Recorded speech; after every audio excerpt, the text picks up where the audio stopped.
Je voulais juste revenir à un point important parmi ces mauvais trésors, la perception.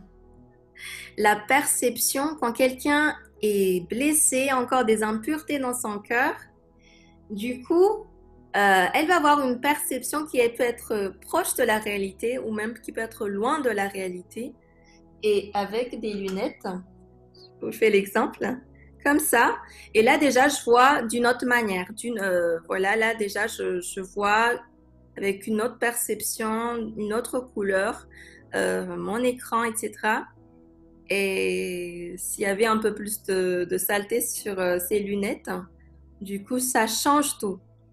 La perception est très importante et des fois, on peut être convaincu que c'est vraiment ça. Et pourtant, ça peut être influencé par nos blessures, par des péchés, par un environnement à laquelle on a grandi. Et donc, euh,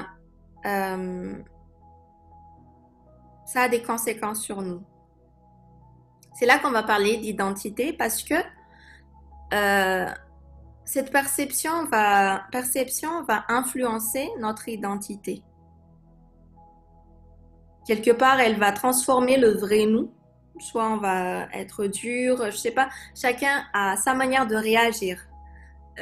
Tout ce que je cite là n'est pas exhaustif, mais à toi de voir comment est-ce que je réagis quand j'entends des choses, quand je perçois des choses, quand je pense à certaines choses. Là, je pense plus aux cinq sens. Et d'autres personnes peuvent être très extraverties. Pourquoi? Parce que pour attirer l'attention sur elles, parce qu'elle a besoin d'attention. Et là, en fait, c'est pas encore leur vraie identité.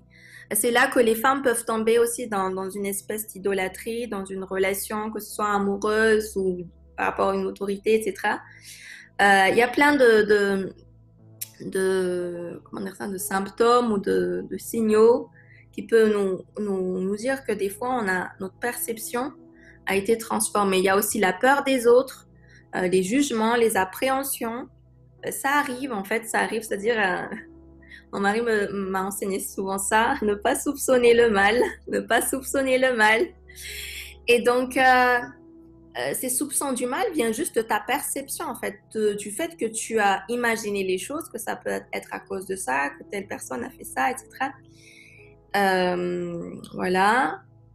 Euh, Ça peut aussi, cette perception peut t'enfermer dans des sentiments de honte, de culpabilité, d'indignité.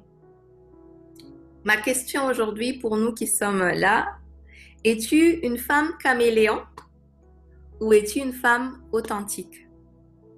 Est-ce que tu es vraiment le vrai toi quand tu rencontres des gens? C'est sûr qu'il y a des niveaux de vulnérabilité qu'on peut pas tout dévoiler à tout le monde, mais est-ce que au moins avec certaines personnes tu es vraiment vrai? Ou tes proches au moins, est-ce que tu es vraiment vrai? Est-ce que tu oses vraiment dire les choses? Est-ce que, est-ce que, voilà, ou est-ce que tu es plus cette femme caméléon qui t'adapte, en fait, qui change de couleur en fonction de l'atmosphère, de l'environnement, pour te faire accepter, pour ne pas être rejeté par les autres, ou même sur les réseaux sociaux, ben, ça peut nous arriver, en fait, cet aspect où on est défié par l'authenticité.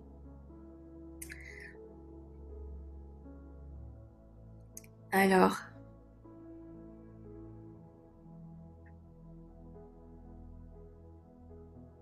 j'aimerais quand même vous faire réaliser qu'il y a une réalité spirituelle qui est là, euh, aussi, liée à notre état d'âme. Par exemple, il y a des mauvais héritages familiales, spirituels, euh, les caractères qui se répètent, euh, des situations qui se répètent comme des cycles dans des familles. Ben, c'est peut-être un temps de pouvoir ouvrir un peu plus nos yeux et de regarder un peu sur notre famille. Elle est comment? Est-ce qu'il y a des choses qui se répètent dans ma vie, euh, de ma famille, de mon père, de ma mère, du côté de mes grands-pères, de ma grand-mère, etc. Il y a des malédictions de génération que je dirais comme ça. Pourquoi? Parce que la Bible dit que les familles maudites, je dirais comme ça, mais peut-être c'est un peu cru. Ce sont des familles qui n'ont pas eu la crainte de Dieu, qui, malgré qu'ils ont pratiqué la religion ou même le christianisme, mais ont pratiqué l'idolâtrie, l'occultisme, comme chez nous les Malgaches par exemple, on pratique le spiritisme, l'invocation des morts, le, comment on dit, le famadien déjà, le fait qu'on retourne les morts, toute cette espèce de pratique qui est autour de la mort. Les avortements, toutes ces choses n'arrivent pas par hasard. La sorcellerie, dans les familles malgaches ou africaines, etc., ben, c'est des choses qui sont là. Et l'occultisme est toujours lié au désordre sexuel. C'est une réalité, pourquoi? Parce que quand des personnes touchent à cela, quand tes grands-parents ou ton grand-papa ou je sais pas qui fait un pacte avec des esprits méchants, ben, en fait, ils posent des actes en fait impurs dont on va pas forcément détailler. Et ce n'est pas pour rien qu'un enfant qui n'a, je sais pas, 3, 4 ans, 5 ans, 6 ans, commence à avoir des désirs sexuels dans le désordre, en fait. C'est pour ça qu'il y a de l'inceste dans les familles. Il y a des désordres sexuels, il y a la stérilité. C'est le temps de regarder à tout ça, non pas pour dire, mais moi je suis maintenant en Christ, pourquoi je dois revenir en arrière? Jésus a dit, vous connaîtrez la vérité vous rendra libre. Les cycles, si tu tombes dans quelque chose, tu te relèves et tu retombes, c'est qu'il y a un lien dessus. Il y a une malédiction qu'il faut traiter, qu'il faut voir de près en fait avec Jésus. Où est la solution dans le sacrifice de Jésus? La bonne nouvelle, c'est que maintenant tu es en Christ. Et dans Jean 1,12, il dit que tu n'es plus né de la chair ni de la volonté de l'homme, mais tu es né de Dieu. Donc tu peux déjà te positionner dans cette nouvelle identité. Nouvelle identité en tant que fille de Dieu, en tant qu'enfant de Dieu.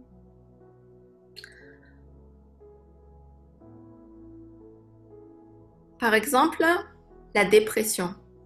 La dépression, c'est des choses souvent qui sont liées à des choses qui sont des tristesses conséquentes qui ont été dans des familles, qui ont vécu des traumatismes, de l'avortement, des choses comme ça. Et il y a cet esprit de suicide qui est lié à la dépression. Et toutes ces choses, on a besoin que le Seigneur Jésus vienne régner dans notre vie, dans ces situations, même si ce n'est pas nos actes, nos propres actes, mais que le Seigneur puisse amener une lumière dans ta vie, dans ta famille, aujourd'hui. Parce que, pourquoi est-ce important? Tu es une femme. Peut-être que tu es encore célibataire, une future épouse, tu vas avoir des enfants, etc. Ou tu es peut-être déjà maman, etc. ou épouse. Tu as besoin de comprendre ces choses pour que toi-même, tu reçois les clés. Il faut avoir des clés pour débloquer des situations déjà pour toi-même. Pour que toi aussi, tu puisses aider et comprendre déjà ce qui se passe dans la vie de tes enfants quand des choses arrivent. Quand dans la situation de ta famille arrive. C'est important d'être enseigné, c'est important d'entrer dans la révélation. Et comme j'ai dit tout à l'heure, c'est que ne t'inquiète pas, si tu es là aujourd'hui, nous sommes aujourd'hui connectés à plusieurs, c'est que là où le Seigneur ou le Saint-Esprit va te révéler des choses sur ta vie, sur ta famille, ça peut être des mines pour toi, mais c'est des trésors qu'il faut débloquer.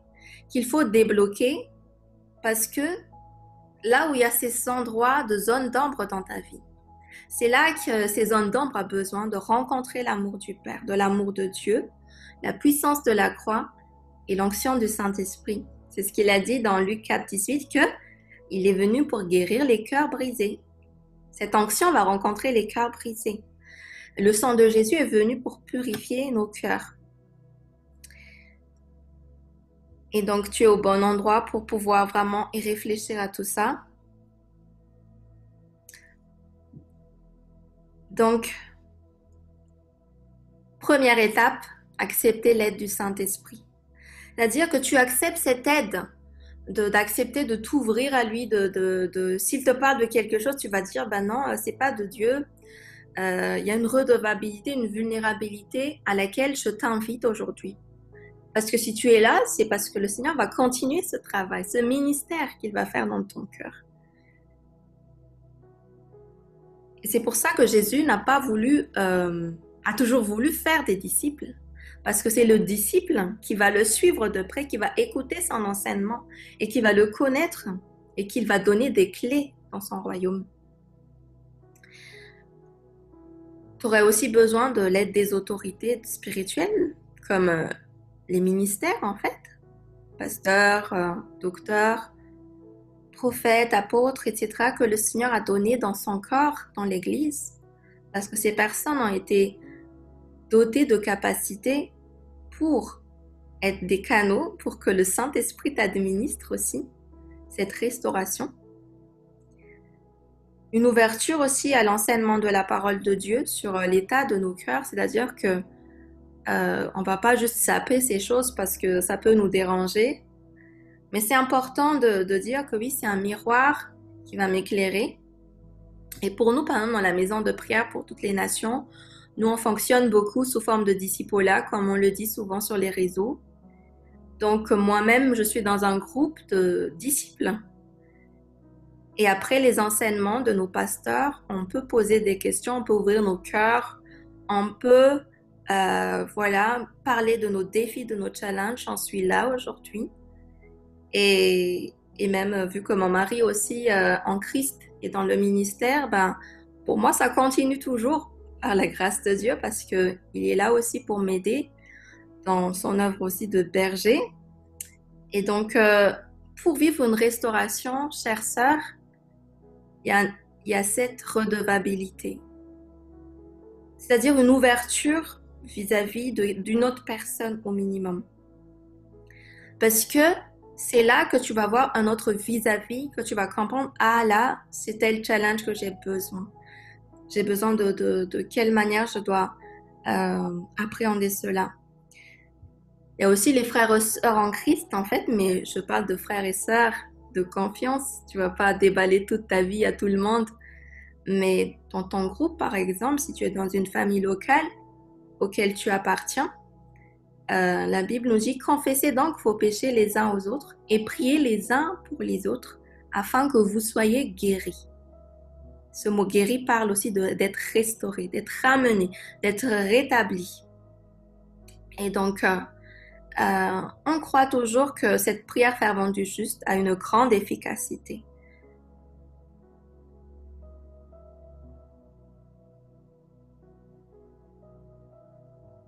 Je t'invite aujourd'hui à faire ta part dans la restauration. Je t'ai déjà donné quelques clés tout à l'heure, mais par rapport à tes relations avec les autres, l'enseignement que je t'apporte, c'est du vécu. C'est pas juste des enseignements que j'ai juste envie d'écrire, etc. Il faut que tu choisisses de ne plus être victime, mais d'être victorieuse. On ne peut pas être victorieuse si on reste dans un état de victime. Il faut sortir de la pensée de victime et assumer tes sentiments. C'est-à-dire que tu es responsable de tes sentiments. Par exemple, si tu as de l'amertume contre quelqu'un, tu vas pas excuser ses sentiments, mais lui, il est vraiment méchant envers moi. Du coup, j'ai le droit d'être amère envers lui, d'être, voilà, de le tenir pas dans mon cœur emprisonné. Et c'est là, en fait, que tu vas pouvoir véritablement vivre de vraies victoires, quand tu assumes tes sentiments, quand tu acceptes d'écouter cette vérité qui dit là, oui, là, je ressens vraiment de la colère, des ressentiments vers cette personne, je sais pas, j'ai envie de, de poser des actes méchants ou de vengeance. Voilà. Il y a 3 ans, je crois à peu près, quand j'ai reconnu que je me sentais rejetée dans mon couple, que le processus de délivrance et de transformation a opéré dans ma vie. C'est-à-dire que ça n'a pas juste opéré pour ce jour, mais ça a déclenché et c'est un processus.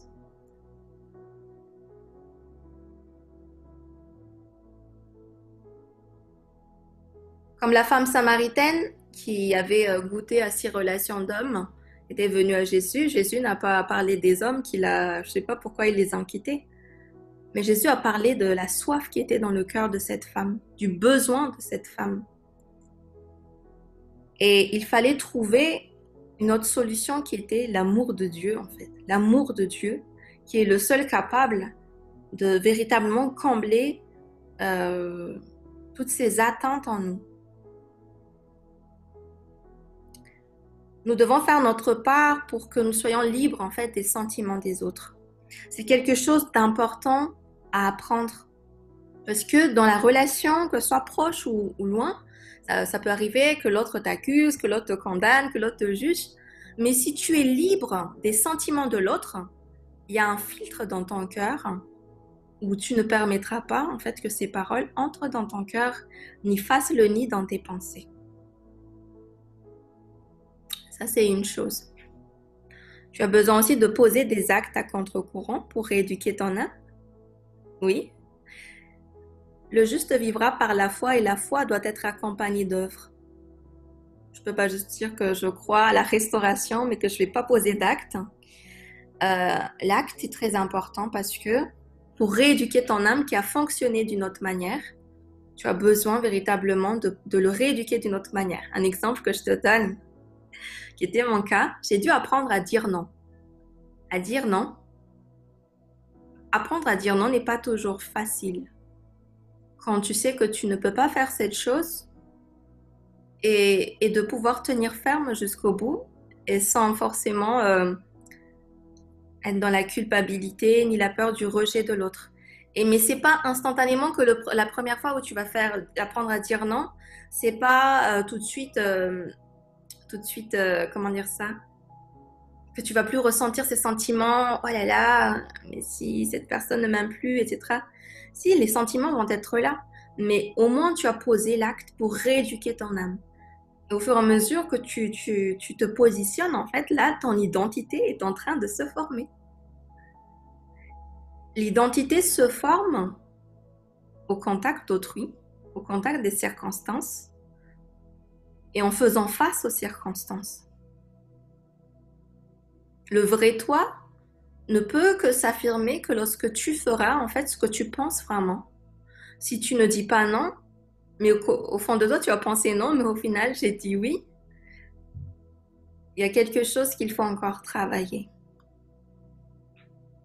Et c'est pour ça qu'au tout début j'ai parlé de douleur parce que dans ton âme ça va faire mal au tout début, parce qu'il n'a pas été habitué à marcher comme ça. Mais le chemin de la transformation est dans ce sens. Même si tu ressens que ça te fait mal, il faut continuer encore. Dans les relations proches, je parle de relations proches parce que on ne peut pas faire tout ça avec tout le monde. L'importance de la communication, de percer l'abcès, comme on dit dans le vocabulaire médical, il faut percer l'abcès quand il y a des situations qui nous font mal ou qui peuvent aussi être dans l'incompréhension, etc. Il faut apprendre à communiquer. Apprendre à communiquer parce que c'est là que ça va mener des premières étapes de guérison. Le fait même que tu confesses que ces choses te font mal vont t'amener à guérir. Ou même si ça ne te fait pas forcément mal, mais cette étape de communication, c'est important en fait. Et ça va nous apprendre à ôter les masques, à être plus vulnérable, à exposer notre état de cœur, des fois qui n'est pas toujours correct et juste, c'est-à-dire que quand on exprime les choses à l'autre et des fois, quand on s'écoute et on se dit, mais en fait, quelque part, j'ai été un peu injuste. Mais au minimum, ça a été communiqué. Il y a aussi une croissance, bien sûr, de grandir à communiquer dans le respect de l'autre, de la sagesse et dans la paix. Mais en tout cas, en s'enfermant tout seul dans notre coin, c'est pas forcément ça qui va forcément changer les choses. Mais ça, je parle des relations proches. Donc voilà, notre temps est court, mais Je t'invite à avoir un désir profond d'obéir à la parole de Dieu, au-delà des circonstances. C'est un défi que Jésus m'a donné il y a des années aussi. Quand tu dis, est-ce que tu es un disciple? C'est quoi la définition d'un disciple? Un vrai disciple, c'est quelqu'un qui garde ses commandements. C'est-à-dire qui pratique sa parole sans argument. Quelles que soient tes circonstances, tu vas dire, mais Seigneur, j'ai pas fait ça parce qu'un tel a fait comme ça. Mais le Seigneur, en fait, il nous appelle à plus désirer obéir à sa parole qu'à nos circonstances. Et ça va nous libérer encore, ça va nous défier, ça va reconstruire notre âme.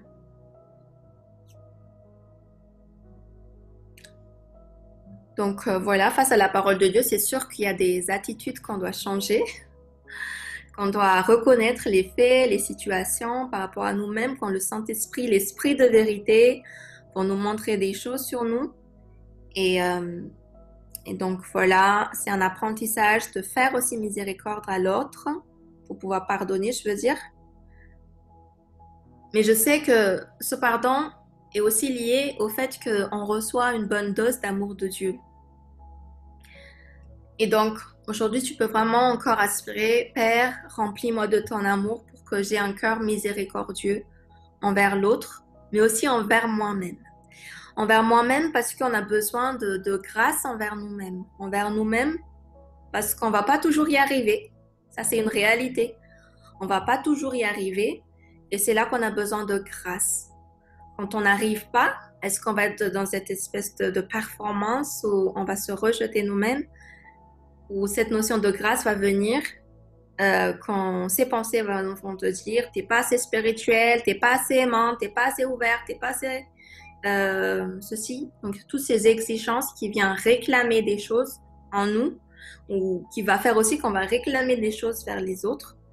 C'est là qu'on apprend. On apprend parce que si nous-mêmes on n'a pas reçu cette grâce, on doit se l'éduquer parce que maintenant, en Christ, on a commencé à recevoir cette grâce